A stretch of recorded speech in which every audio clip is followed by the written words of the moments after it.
I was like everyone else, chasing dreams, ambitions, and success. Always looking for the next achievement, the next goal, the next moment of fulfillment. Life seemed to be moving forward. Everything felt in place.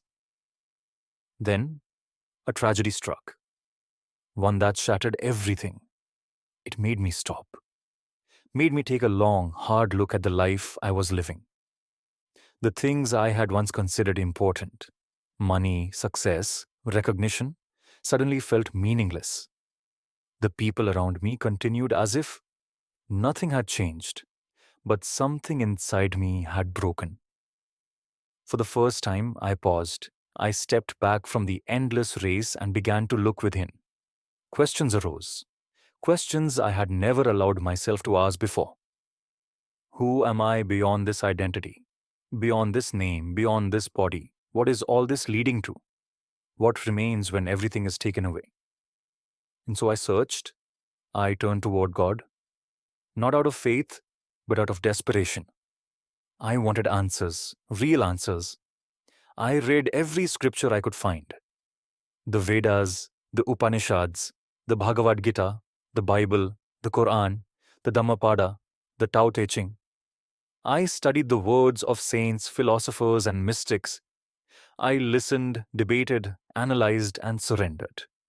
I meditated in silence, prayed with devotion, and questioned with intensity. Some days I felt like I was on the verge of a great realization, as if I was about to touch something sacred.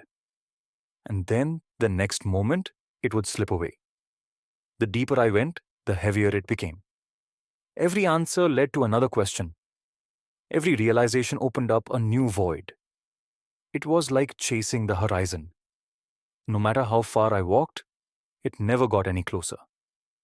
The very act of seeking started to feel like a prison, as if I had trapped myself in an endless cycle of longing and disappointment. At one point, I decided to shut the world out completely. I switched off my phone for days, locked myself in a room for months, avoiding people, avoiding conversations. No distractions, no comforts, just me and my search. I fasted for days, thinking that maybe if I pushed my body beyond its limits, something would break open within me. But the silence outside did nothing to quiet the storm within. The hunger of the body was nothing compared to the hunger of my soul. People called me mad. Some pitied me, some laughed at me. Even those who once cared for me grew distant. They moved on with their lives while I kept wandering deeper into this endless pursuit. But I didn't care. Let them call me insane. I was chasing something greater. Or at least I thought I was. Because no matter what I did, no matter how much I sacrificed, he remained just out of reach. Then one day, I grew tired. Not just physically, not just mentally. Something deeper collapsed. The weight of all my seeking, all my questions, all my relentless effort became unbearable. I had nothing left to give. The mind, exhausted, simply let go. And in that moment, when I was no longer searching, no longer reaching, no longer trying to grasp him, something shifted. There was no divine voice, no vision, no explosion of light. Just a stillness, a silence so deep that even my existence seemed to dissolve into it. It wasn't that I found him. It was that I was no longer there to be separate from him. The seeker had disappeared, the seeking had ended, and in its absence, what remained was what had always been: eternal, silent, infinite. He was never far, he was never hidden.